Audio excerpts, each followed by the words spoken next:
Welcome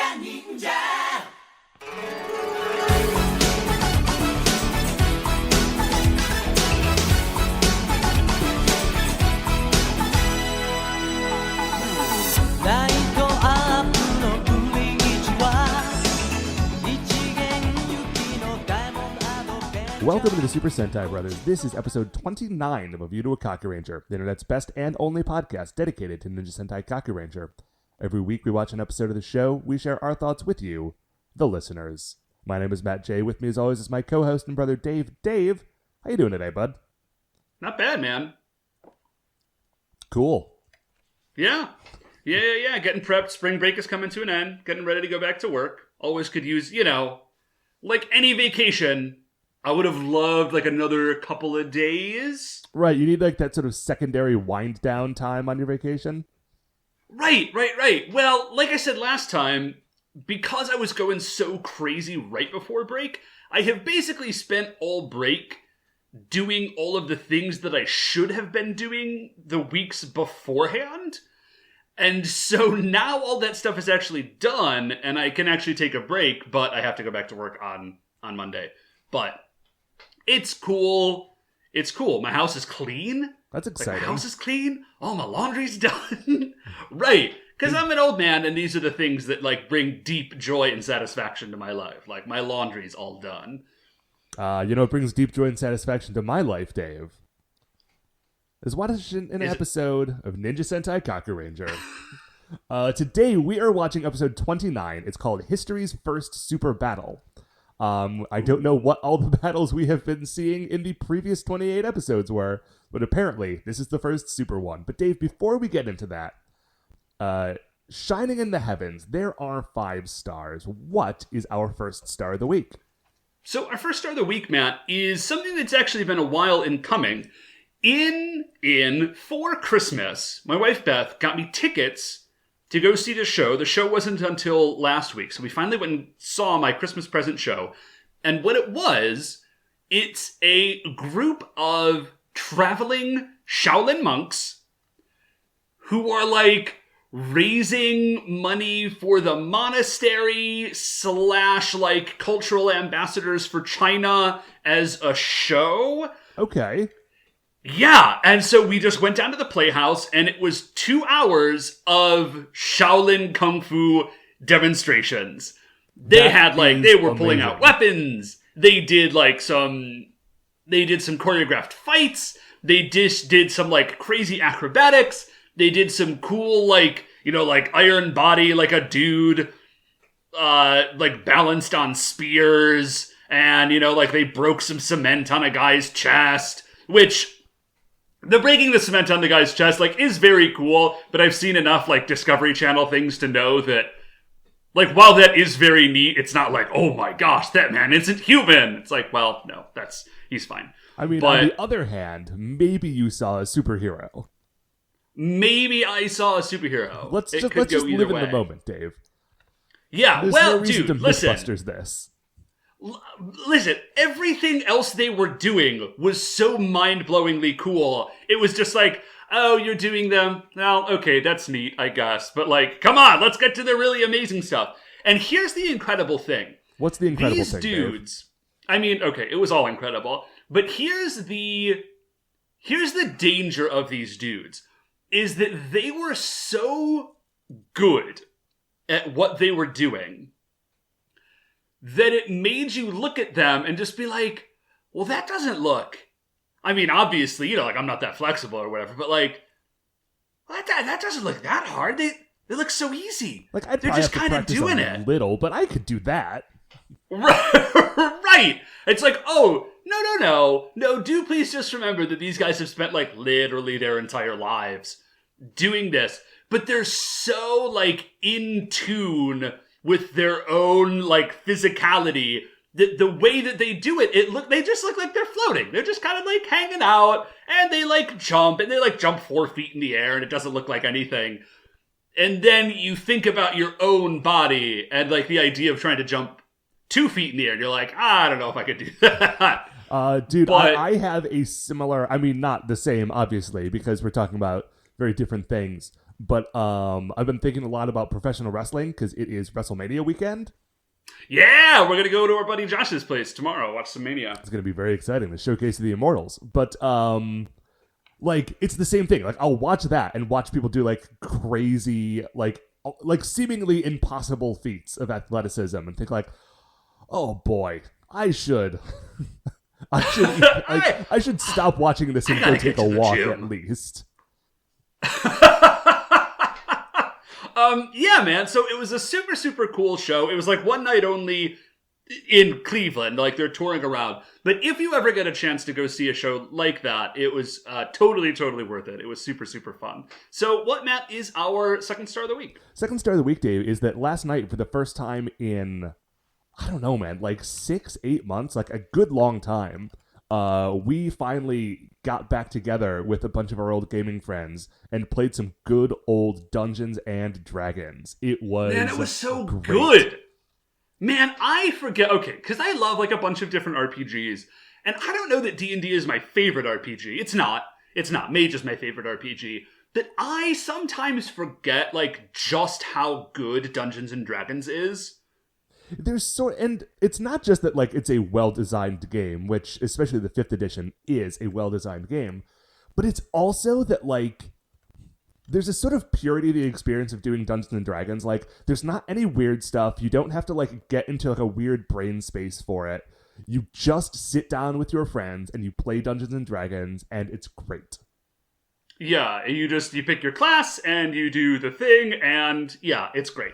Although what is interesting about the way that we're playing this one is we're doing like a different style of game than we normally do. It's called the West Marches style of campaign, Dave? Yeah, I think there's another name for it as well, but West Marches is the name of the campaign that the dude and group who kind of propounded this style of D&D, like that was their game. It was called the West Marches, so it's called a West Marches style game. And it's super, super fun, and the focus of it is much less maybe linear story. It's like open world D&D, if that makes any sense. Yeah, which is kind of weird to explain because it's like any Dungeons and Dragons game is theoretically open because there are no constraints other than like what you put on it. But the idea of this game is that like, okay, the guy who's running the game comes up with a sort of general, like one specific starting point, and then he gives you a map with a couple of objectives, and then the onus is really on the players to do a lot more of like the collaborative world building around which like the dungeon master can put a story into it. It was very fun. I'm really looking forward to trying it out. Yeah, there's a much bigger focus on kind of improvisational storytelling and world building than there is on this sort of Dungeons and Dragons, like throwing fireballs and swinging swords. And so, we were like wandering around this tower that is the locus point of this whole story. And we were just sort of like making stuff up as we went.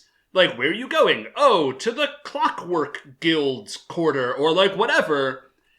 And then it's a very strong, like, yes and style of storytelling where like once somebody says it, it's just out there. And you can't take it back and you can't like contradict it. It just kind of exists. And the story continues to build around that. We only had our first session, but we're having a ton of fun. It's super, super cool. It's just great to be back in that particular saddle. But Dave, what is our third star of the week? So our third star of the week, Matt, is that The Fate of the Furious, the 8th movie in the Fast and the Furious franchise, is coming out. Which, for reasons I cannot fathom, is not being written out as like the letter 8 and the letter F and the numeral 8 for the word fate in Fate of the Furious. The fact that I have not seen that written down is maddening. Yeah, that's a real missed opportunity on somebody's part. Like, but anyways, have to know that when the movie was being pitched, that's what it was, and someone decided that they had to like pull back from it. But it's just almost definitely some awful, unconscionable stick in the mud decided that was the case. But this movie is coming out pretty soon, and producer Mark is a giant fan of the Fast and the Furious movies. I actually was a fan of them in theory, in that I like all the people that are in them and I love action movies, but I hadn't ever seen them I just hadn't gotten around to seeing them. I am in the exact same spot, yeah. And so we were like, well, we got to go see Fate of the Furious, but we really need to see the other movies beforehand. And so we are doing our best to pack all these in. And the other day, we were at your place and we were hanging out and we were like, well, we're going to watch Fast and the Furious, which I had never seen. The original OG 2001 Fast and the Furious. And boy, boy howdy, if you have never seen that movie, or if it's been a while since you've watched it, it is such a 2001 movie. It's hilarious. It's super, super dated. Like, anything that tries to ride, like, the bleeding edge of coolness is always going to be super dated. Because, like, what's cool is so bizarre, oftentimes. Like, what's at, like, the height of coolness is often so out there, and it changes so quickly that you can't, like, it doesn't last. Like, what was amazingly cool in 1993 is... Okay, well, what's amazingly cool in 1993 is actually circling back around. But what was amazingly cool in, like, 1987 is comical now. And was comical in 1988, probably. And this movie very much falls into that vein. And also, everybody in it is so young. They're so young! Oh my gosh, Vin Diesel looks like a teenager. Like a skinny teenager. I mean, not relatively. Skinny, but compared to how he looks now. Yeah, relatively skinny. So yeah, it's a really fun movie. There are a couple of weird things about it. And the first weird thing about it is that... Oh, by the way, I guess spoilers for the 2001 car driving movie, The Fast and the Furious. Yeah, so the first thing about it is it's only like half action movie. It's like half action movie, half car talk. Like, if you are not a car dude, there are some fairly big spaces in this movie where they're just going to be talking about stuff, and you're like, it may as well be sci-fi. Like, they're just throwing out sci-fi gibberish, but my understanding is that everything they are saying is extremely accurate. Oh, really? Yeah. Like, all the car stuff in that movie is, like, not messing around. It is all 100% accurate and, like, works and makes sense. That is hilarious. No, when they were talking about that stuff, my brain just went to the Star Wars place where, like, they were describing how they were putting their spaceships together, and they knew what all the terms meant, and I was just willing to accept it. I had no idea that they were in any way accurate.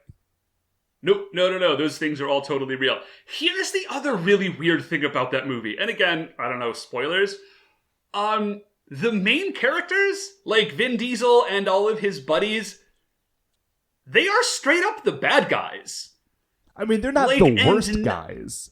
They're not the worst guys, but they are definitely the bad guys. And not in, like, an Ocean's 11 style, like, they are, like, a band of lovable rogues who's stealing from other...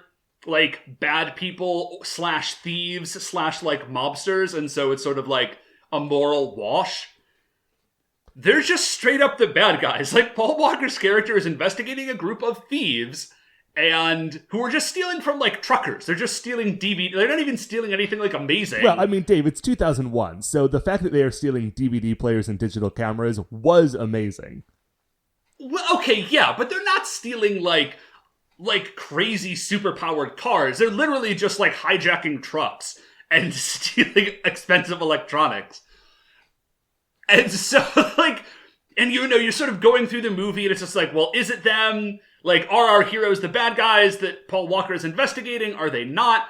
And then you find out that, yes, in fact, they are. And there's no redeeming, like, those truckers were crooked and we're, like, giving back to the people. It's literally like, those guys had stuff, and we wanted that stuff. And so we stole it from them with our fancy cars and excellent driving. Yes. I mean, I guess the redeeming moment comes in these subsequent 7 movies, but there was definitely a moment watching this one where I thought, this is not the way I expected this film to end. Well, yeah, like, it makes sense. Like, in the subsequent movies, yes, but they did not know that there were going to be more movies. Right. This movie is just about some thieves. And again, they're not even like, they're fun because it's like Vin Diesel and stuff, but they're not even like lovable rogue thieves. They're just straight up stealers. And it was it was like a disconcerting moment. Anyway, the movie was fun. Like, I'm glad they made another 7. And I look forward to watching them all, but it was sort of a weird experience. But Dave, speaking of very long projects that have a sort of payoff in the end, that is, once you finally get there, very satisfying. What is our 4th star of the week? So, Matt, cast your mind back to May of 2013. Okay, see, May of 2013. I was in my 20s. I was living in an attic apartment that occasionally had squirrels sort of like running around in the crawl spaces. Yeah. So almost about a month shy of 4 years ago, I kickstarted the deluxe 3rd edition of the role-playing game Exalted. And listen, first of all, I love Exalted. I've only played it like a handful of times because like nobody ever wants to play it with me for reasons I don't fully comprehend because it's super, super rad and cool. But it's like my beautiful white whale of gaming. I super want to play this game. I kind of dig and love everything about it. And I was just like, all right, Red, like I'm gonna kickstart this game.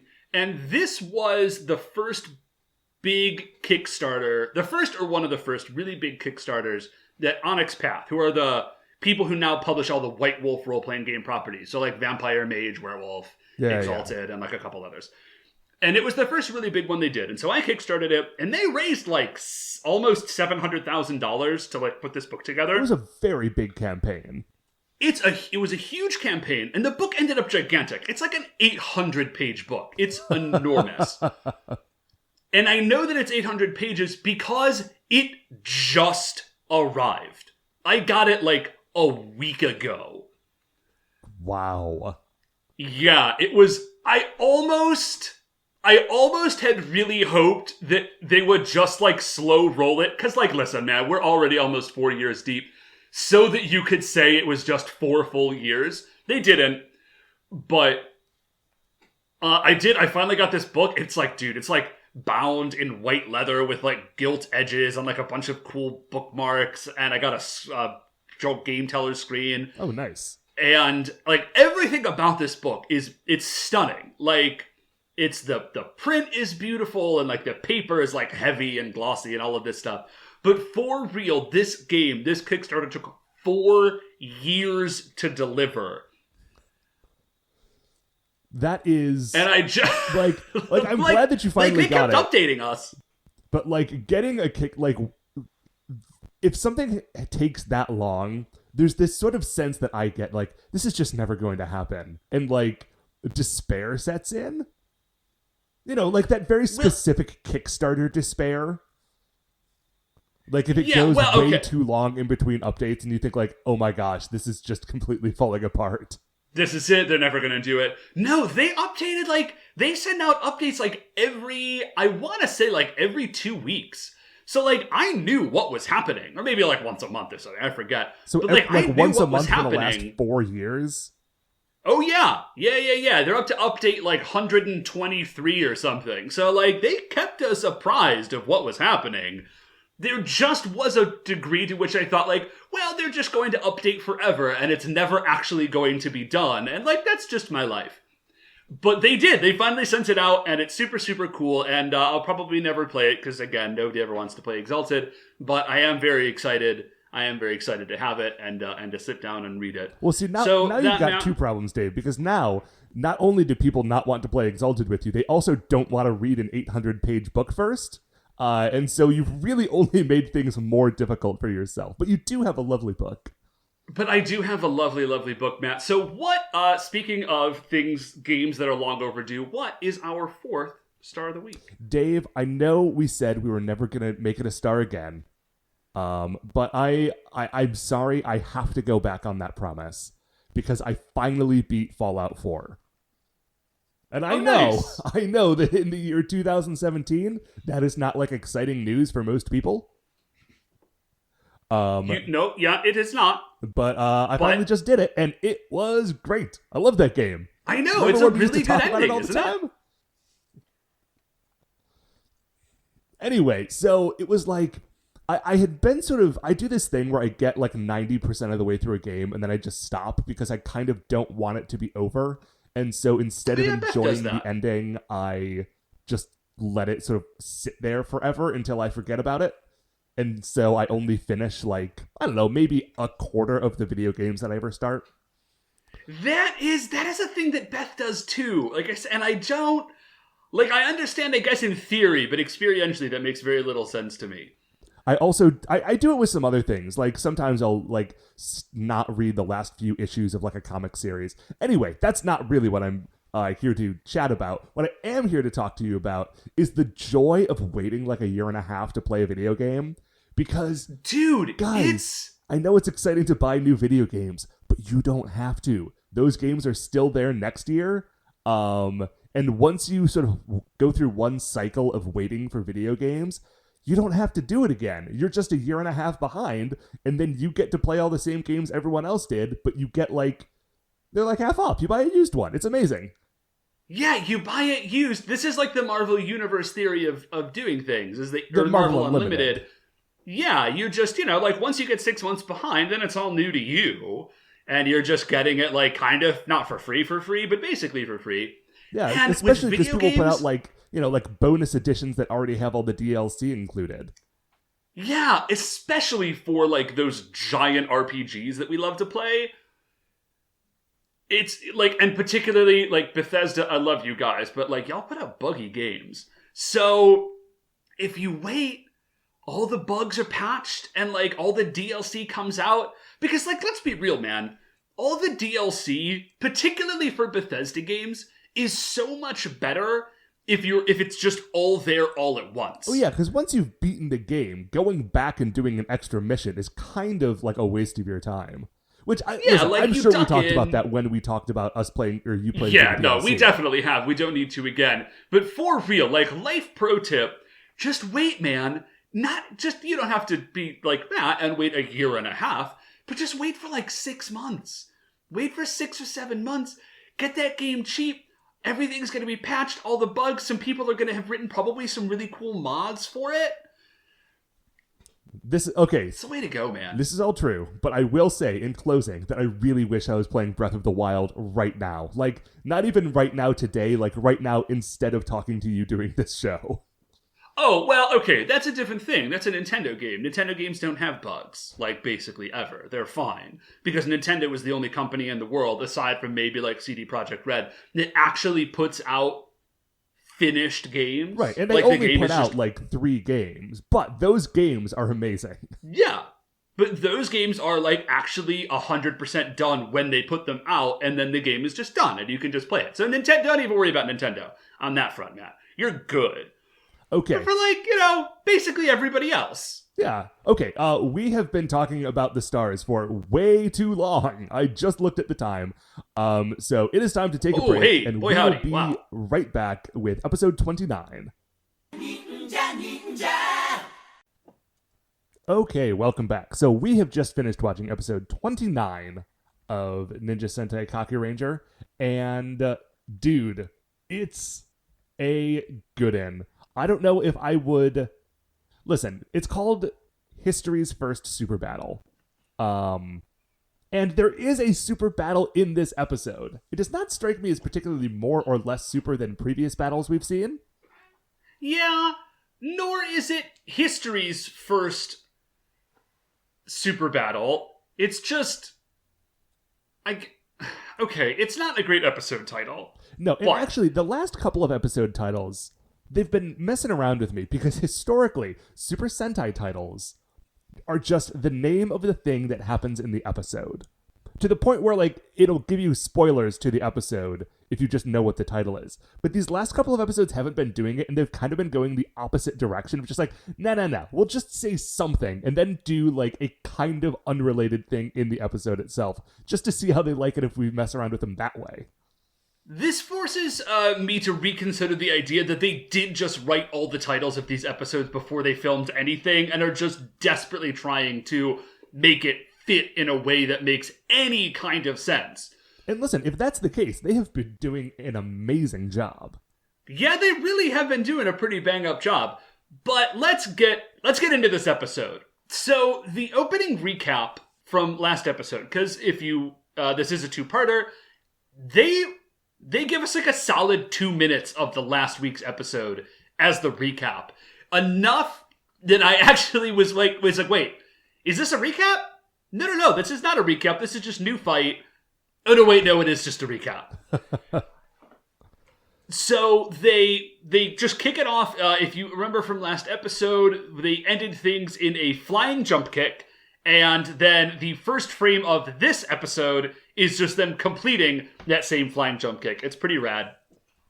And they just get right into it. Like, oh yeah, they are getting straight into it. Because if you remember in the previous episode, Jiraiya had been sort of fighting defensively. But now that he knows that Gali Sensei was the man who murdered his father, Jiraiya is done messing around. He is going on like full attack mode. Yeah, so he pulls out like a ninja rope with a grappling hook, and he wraps up Gali Sensei, and he does this rad move where he like pulls Gali Sensei and like launches Gali Sensei over himself, and then Jiraiya like jumps up and does like a flying bicycle kick into Gali Sensei's midsection as he is flying over. It's a really cool move. It's great. And so they fight for a little bit longer.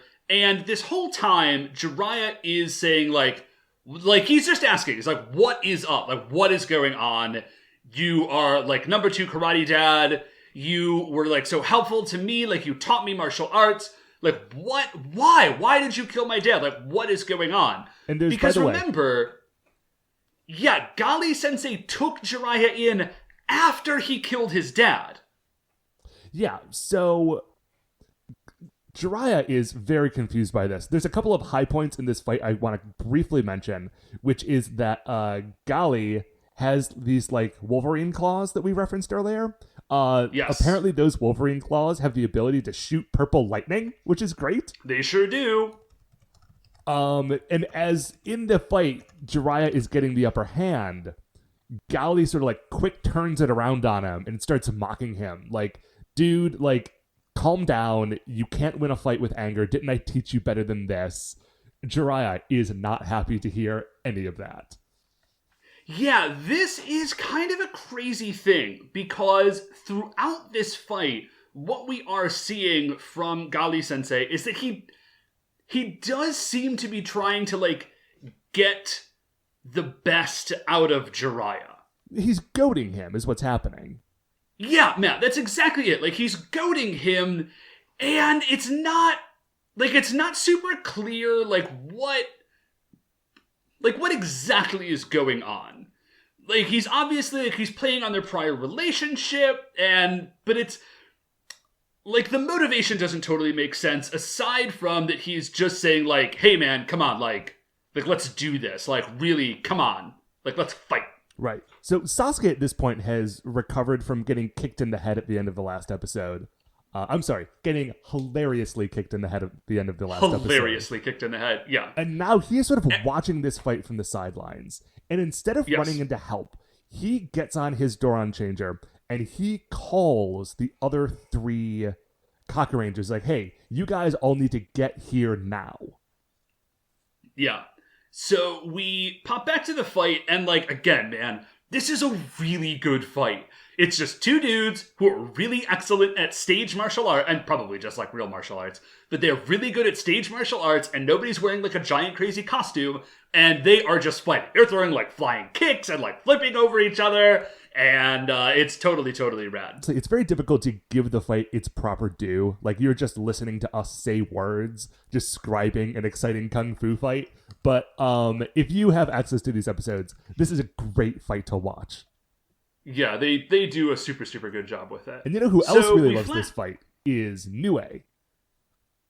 Nue is like down in his like trapped cavern area and is really delighting in this fight. Like, yes, go for it. Destroy each other. It's amazing. Yeah, he is super stoked that these guys are trying to murder each other. Like, this is kind of, like, this is what he's going for. So we do get a quick shot of Tsuruhime getting picked up in Nekomaru by the other guys, and then we kind of, like, flash back to the fight. Which I really appreciated, because I feel like this show very often makes the decision to not give us that little scene and then later just have them show up. And so especially since for the last couple of episodes, everyone's sort of been scattered to the four winds, the fact that they actually have a brief moment of like getting the band back together was like small, but very much appreciated. Yeah, no, I dig that they took the moment to just give us that little blip. So we cut back to the fight, and at this point they have been fighting so long and so, like, energetically, I guess, that they are no longer in the Old West town and are now fighting in, like, a train yard. Yeah, they really... Okay, I was actually, like, kind of upset about this at first. Because it was like, guys, you are not even vaguely close. Like, there's no way. Like, you were in a very specific spot. Because, like, sometimes when they shift scenes, it's like, all right, well, you were in this place and now you're in a different place. But, like, those places could be vaguely close to each other. There is no possible way that this Wild West town is anywhere close to what they did.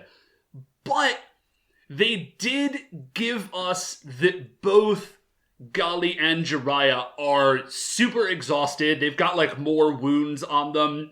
So we do at least get that small comfort. It's like, all right, you guys have clearly been fighting for, like, a while. Yeah. And you have managed to shift locations here. Because by the time we catch up to them, they're both sort of, like, not collapsed, but they're definitely, like, moving slower, breathing heavier.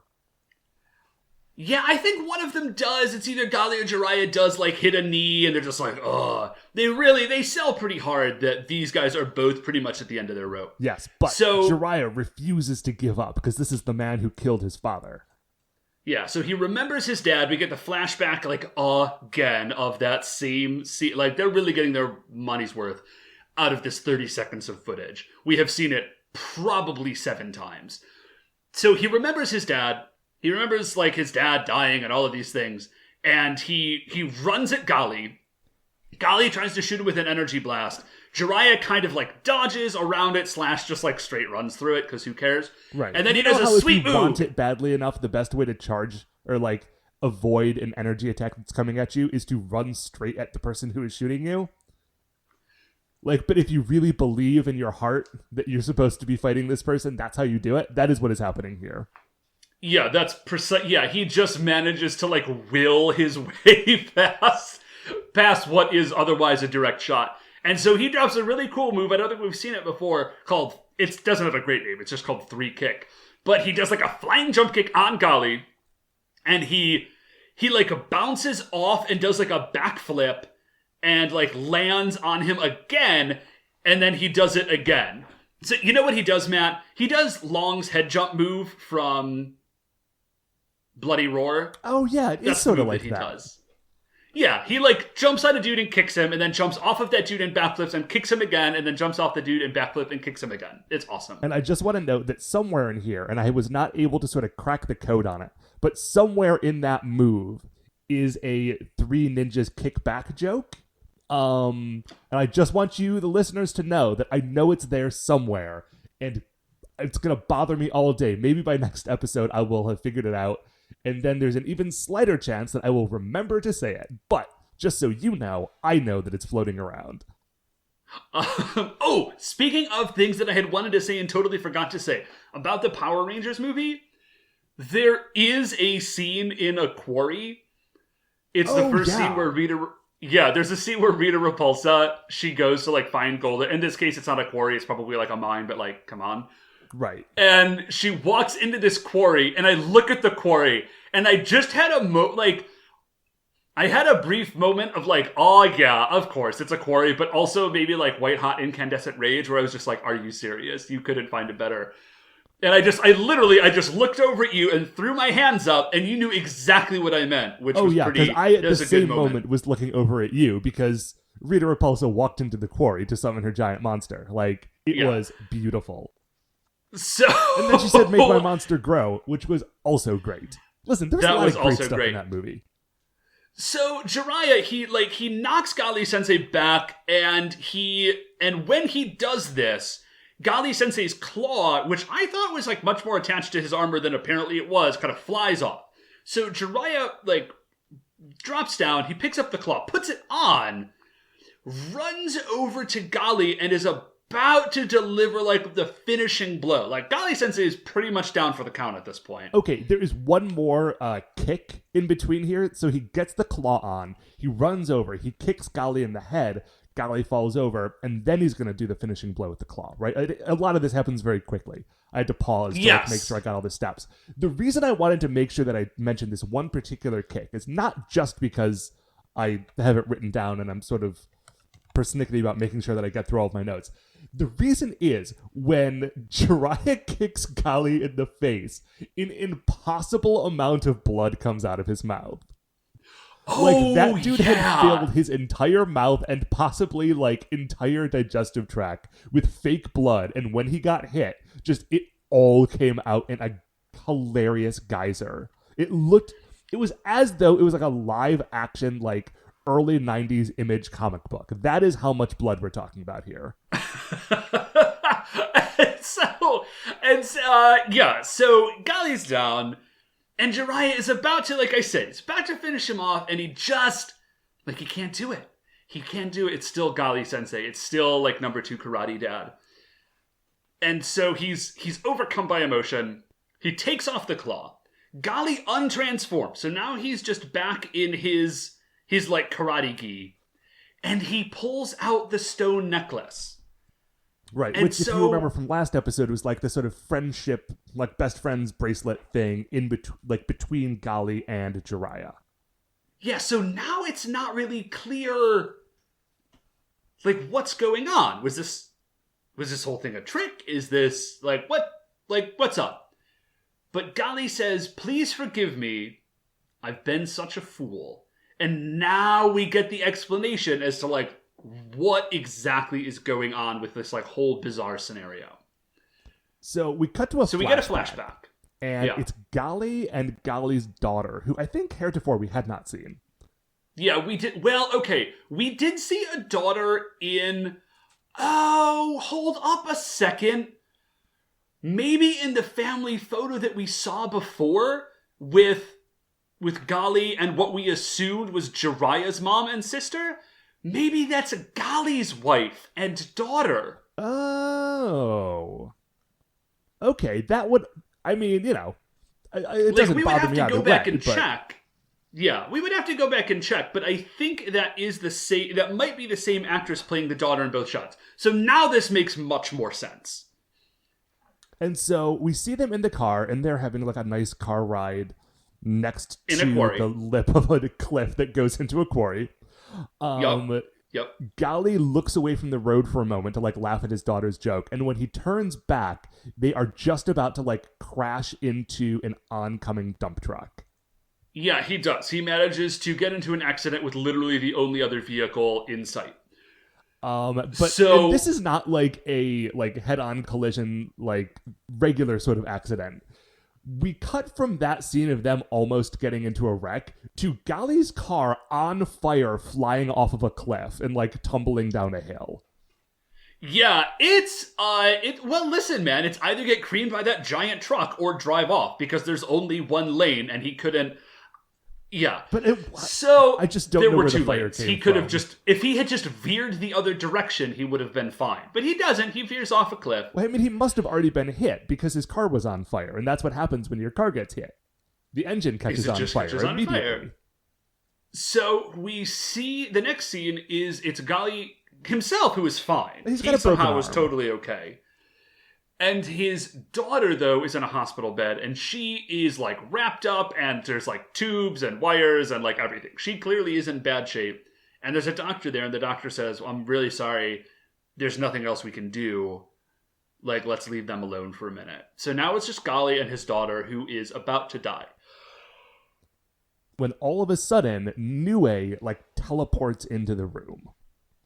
And this is where we find out sort of how far back this goes with Nue. Nue says, listen, here's the deal. I have the power to heal your daughter, and I will do it if you promise to go kill Jiraiya's dad, who I don't think ever got a real name. He does not. And so, Gali is so overcome with grief about his daughter that, he kind of just, loses his mind for a while. It's yes, absolutely, I'll go do whatever. Because, he's my best friend, and so, his guard will be down, and I can pull this off. Oh, by the way, the reason that Nue wanted Jiraiya's dad dead is because Jiraiya's dad was a detective who had recently discovered Nue's ring of assassins and was about to expose them. Yeah! That would have been cool if we knew anything about that before. I mean, whatever. So, Nue apparently has a ring of assassins. Cool. But he says, listen, I want you to kill this guy. And he said, and he does. He's like, here's the deed. He does it. Yeah.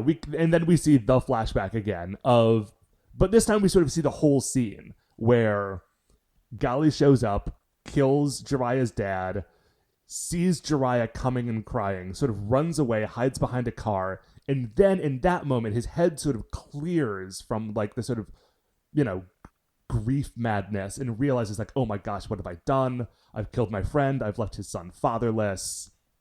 Right. This is terrible. Yeah. He says I think specifically what he says is, I was so caught up in the idea of saving my own daughter, I forgot, of course, that your dad also had a son.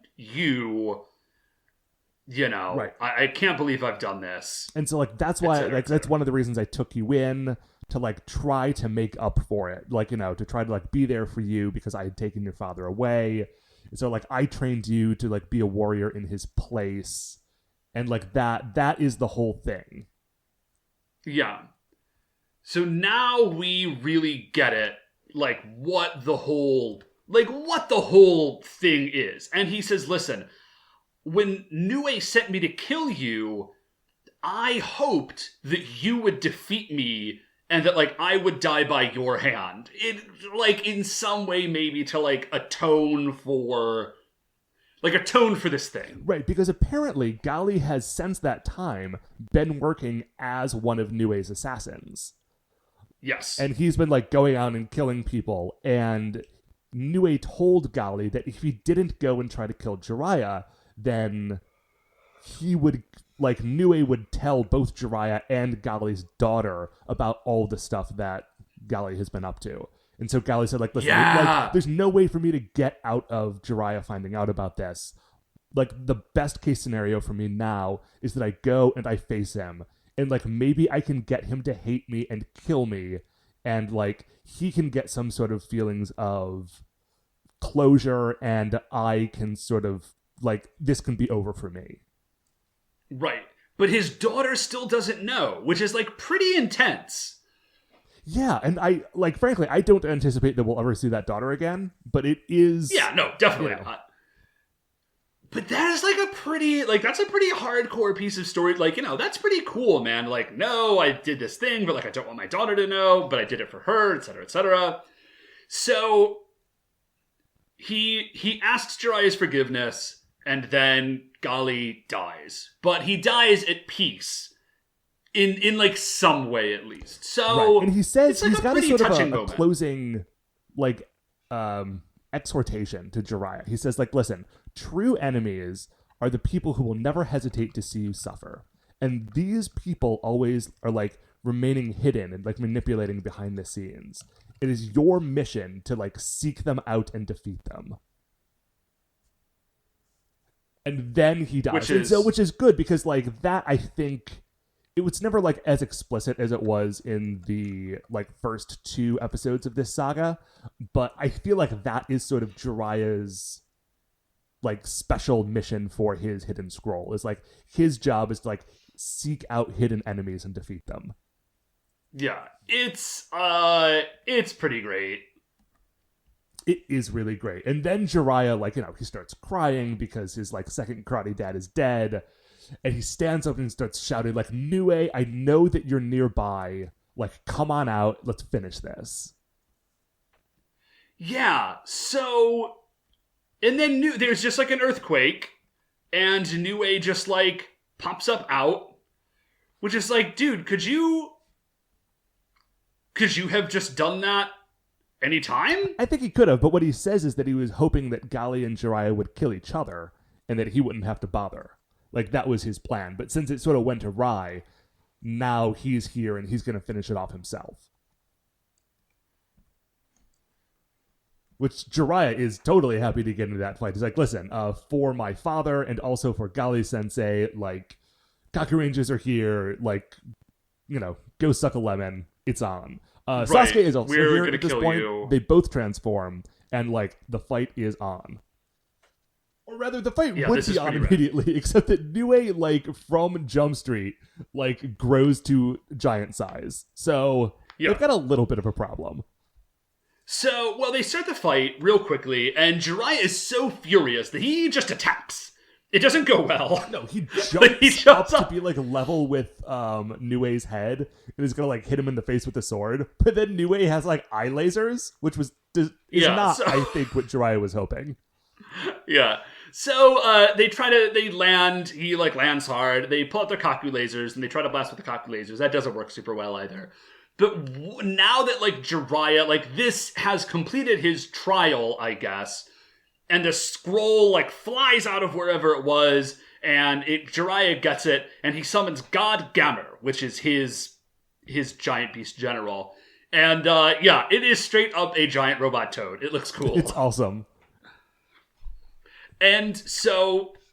And Nue looks at it, and he's like, oh, like a super ninja animal. Like, do you think that's going to work on me? And my thought is, like, yeah, of course it's going to work on you. It worked on you 2 episodes ago. Yeah, like, we just did this, dude. It already worked on you. But he does not even know what fresh hell is coming for him out of God Gammer. What incredible attacks this thing has. So, God Gammer, he gets around, obviously, by super jumps, which is totally rad. Just, like, jumping over buildings. So the first attack that he drops is... I'm actually going to tell you about the second attack first, because the second attack is less cool. The second attack is just Gammer Flamethrower, which is a flamethrower in God Gammer's mouth, which is fun, but whatever. The first attack that he drops is so bananas, I don't even know how they came up with it. It's called Gammer Dynamite.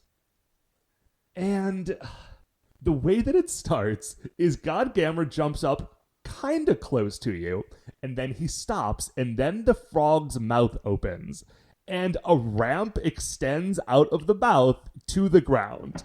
That's stage 1 of this attack. Yeah. And then down the ramp come a bunch of tiny, relatively, God Gammers. So, like, demigod Gammers. Yeah, like a couple dozen that jump and, like, attach themselves to Nue, and then they explode. It's maybe my favorite giant robot attack we have ever seen. Just because it's so, like, bonkers. Okay, you know what, Matt? I think there is a frog, like some giant weird toad, that actually does incubate its, like, tadpoles in its mouth. Oh, really? So maybe this isn't that one like frog it is... where, like, all the tadpoles are, like, in crevices in its back? Like, that's some, like, weird Planet Earth stuff, but... Yeah, I don't like to see pictures of that because it's horrifying, but I'm pretty sure there is one that does that. So maybe this God Gammer, like Gammer Dynamite, isn't completely out of left field? But it's, like, what? Like, that was the dig that you made? It wasn't like a super kick or whatever? It's just exploding tiny God Gammers. So, the other Rangers all arrive. It's Saizo, Seikai, and Tsuruhime, and they like run and henge, and then they all summon their god beasts. And I thought that we were going to get... I'll just tell you right now, we do not get... What is it? Daishogun Kakure? Kakure Daishogun. Kakure Daishogun. We don't get him this episode. We do get to see all of the god beasts together, though. And it's and the Falcon Zord is also up in this business. He just like pops in for a second, like shoots some guns, and then flies back away. Yeah, Super Samaru is just here. He just like dips in. He's like, "What's up, guys? Wing lasers. I'm out." But we see some other stuff from the God Beasts.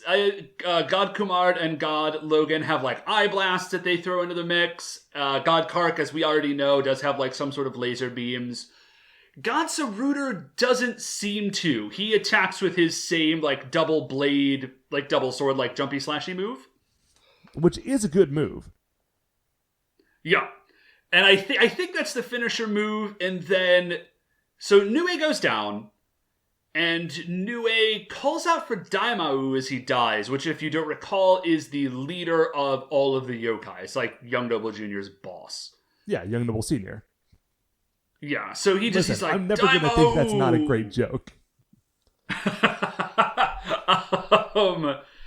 So Nue goes down, and then that's it. That's it. Nue's dead. Hooray. Yeah, it happened sort of suddenly, but there was someone. I was expecting to have the full robot because it was supposed to be history's first super battle, but I'm not going to complain about this fight because so much great stuff happened in it. Yeah, so the next scene is that we see the Rangers, and they have made a cross for Gali out of just like raw birchwood is what it looks like, and they've just stuck it in the ground. I'm assuming they just stuck it in the ground because if it's a grave, it's not like in a graveyard, it's just kind of like off someplace, and also the ground in front of it is completely undisturbed. Right, actually, so in my notes, I had it written down, described as a, quote, hastily dug grave. But yeah, I don't think there's actually a body there. Yeah, so maybe he just like force ghosts? I don't know. But whatever it is, like they did not bury a body. But he puts flowers down, and Jiraiya says like, "I will not rest until we have defeated all of the yokai." It's a pretty cool moment. And Saizo's like, "Oh yeah, man, that's the spirit." And they all sort of get together like, dudes, it's great to be back. Like, I'm so happy that like we're all finally back together again. Like it feels a little different now because like, you know, we've all gone through these like trials and we're all a little bit more mature. And it's so like refreshing. Like the team is back together. Like this is great. And it's refreshing to me too, honestly. Like I've really liked these last couple of episodes, but seeing everyone back together is very heartwarming. It is. I dig it. Well, you know what's been really nice is that we haven't gotten a lot of like actual character-specific episodes in this show. Like we've had episodes, you know, like Seikai turns into a giant, and that's kind of a Seikai-specific episode, but it didn't really give us any insight into just like what was up with Seikai. It was just kind of about him. And these last couple episodes, I feel like, have gotten in a little bit deeper. So, like, what is up specifically with the individual Kakurangers? And that, I think, is pretty cool. Very cool. And then the close of this episode is that they all, like, run over to where that floating evil island in the middle of the city is. And they just shout at Daimao, like, as long as we're here, we're never going to let you open that seal door. And also, Young Noble Jr., like, get out of here. Get bent, yeah. That's pretty much. It's not a great taunt, but they're doing it. They're putting in the work. You know, they'll get there. Yeah. So I am super, super looking forward to the next couple episodes. Me too. Because I think we're going to get Kakure Daishogun, and we're super looking forward to Giant Robots. And I feel, again, that we are, like, now really getting into, like, the meat of Kakuranger. But before we finish up, Matt, we have at least one, possibly two, entries for the Creature Royale. Let's start with Nue. Nue has a rad look. Like he's like a crazy like tiger, snake, eagle dude, which is awesome. Yes.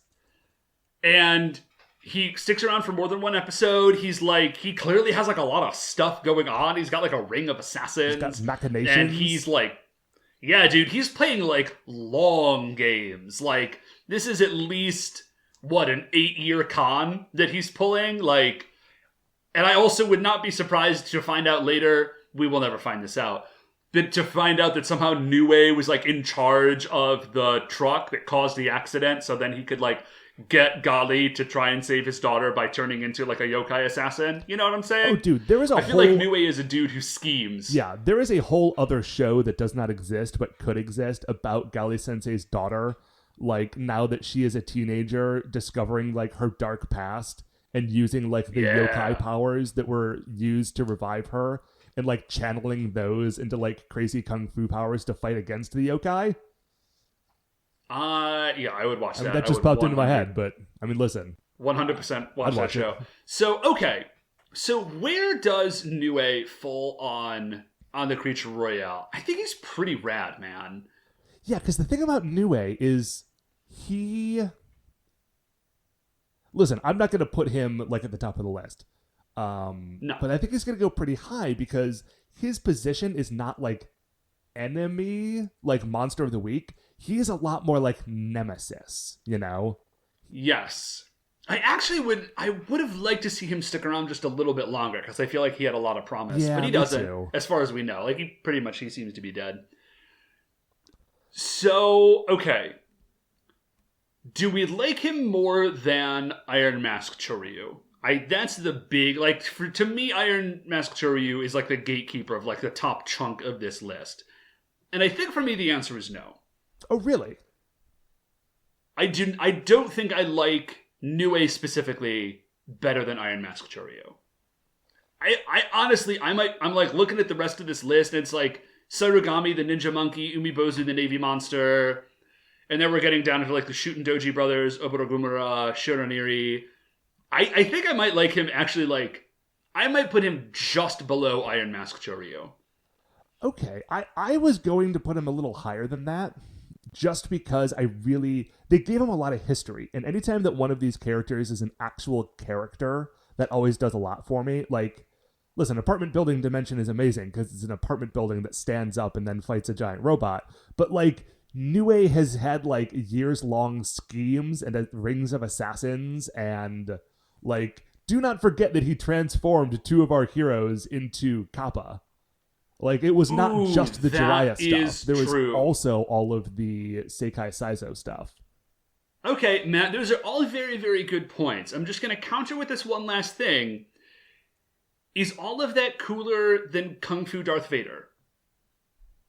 Well, that's tough. Because the thing is, That's what I'm saying. Iron Mask Choryu has always been a very difficult sticking point on the list. Because I'm willing to accept that Iron Mask Choryu might be better than Nue, but I definitely think that Nue is better than like Heatwave Hood, who is 2 spots above Iron Mask Choryu. Now I know Heatwave Hood is there because that episode was so good, but this was also a very good episode, like a super good episode. These last 2 have been. Okay. So do we say? Okay, well, let's not think about Iron Mask Choryu for like a hot second. Do you like him better than Apartment Building Dimension? I do, actually. Do you like him better than... Let's get crazy, man. Do we like him better than the Birdcage Vagrant?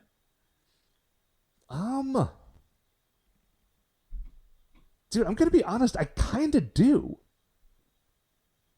Wow, that's strong. I don't know, man, dude. The Birdcage Vagrant... He's a dude, he likes to drink, he's got like that crazy golden demon leg. He's got a demon leg, and he's got an extra dimensional like realm inside of him where his bird lives. He's got a cool van. Man. And he had okay, maybe just below Birdcage Vagrant, above Tsuchigumo, the spider monster? Yeah. How do we feel about that? Ooh. Or would you rather put him between Tsuchigumo and Zashiki Warashi? Yeah, that makes more sense to me. I like that. Okay, so now the question is, does Gali Sensei go on the list? I think he has to. I mean, he transforms, he shoots purple lightning, he killed Jiraiya's father, he is like a yokai assassin. I'm with you, dude. I think, I'm with you. I think he belongs on the list. I just, wanted to... Yeah. I think if Jin goes on the list, then Gali goes on the list. And Jin's at the top of the list. Okay, man. So, where does Gali Sensei go on this list? Here's what I want to say. He's got a sweet, sweet look. He's got an amazing story. He's a lot. I mean, there's kind of shades of Iron Mask Choryu, like, oh, you were my dad, but you betrayed me, but then you turned good at the end. Like, I was gonna say they're actually here's kind sort of comparable. Yeah, they're sort of comparable. Of the two looks, it's hard to say which I like better. They're both super rad, and they're very, very different. You know what I mean? Like, they're both really excellent examples of what they're doing, but they're obviously doing, like, very different things. Right. So, I will say, okay, I like him better than, I'm going to throw out Kabuki Boy. I like him better than the Kabuki Novice. Okay. And it's still, like, dude, the moments with Gali Sensei are strong moments. Like, both of those dudes pull out some, like, excellent emoting as, like, what all is happening with these characters. I'm looking, like, really high. I know we, like, just put Nue up there. Dude, these have been really good episodes. Okay, do you like them better really or worse than Nue? Well, man, that's tough because they are so tied together. I know, and we had a similar problem with ranking Jin separately from the, like, Hungry Wolf Demon. Yeah. Okay, do you like him better or worse than the Hungry Wolf Demon? I like him better than Hungry Wolf Demon. Okay, right above the Hungry Wolf Demon is Media Magician, who had, like, he was only in one episode, but he had a full, like, love story and redemption arc and all of that stuff. Is that more or less valuable to you than the sort of, like, second Karate Dad, like, guilt thing? Man, that's tough. No, I think I like Media Magician maybe a little bit better than Gali Sensei. Okay. Well, then let's put Gali Sensei right between Media Magician and the Hungry Wolf Demon, which puts him at number 10 on our list. Yeah. All right, man. Well, I think that is it for us. Yep, that is going to do it for another episode of A View to a Kakuranger. Before we finish up here, I'd like to remind you all you can email the show at supersentaibrothers@gmail.com. You want to get any updates on future episodes? Or check out the things we're talking about on Twitter. We are at Super Sentai Bros. If you like the show, please remember, shining in the iTunes view section, there are 5 stars. Rate, review, subscribe on iTunes. That's what's going to help new people find the show. That and just telling people that you think who might like it that it exists and that they might like it too. Anyway, Super Sentai Brothers are a production of Retrograde Orbit Radio. If you want to check out any of the other great Retrograde Orbit Radio shows, you can find them all at retrogradeorbitradio.com. Once again, we're the Super Sentai Brothers. I'm Matt. I'm Dave. And we'll see you next week for the greatest show on Earth.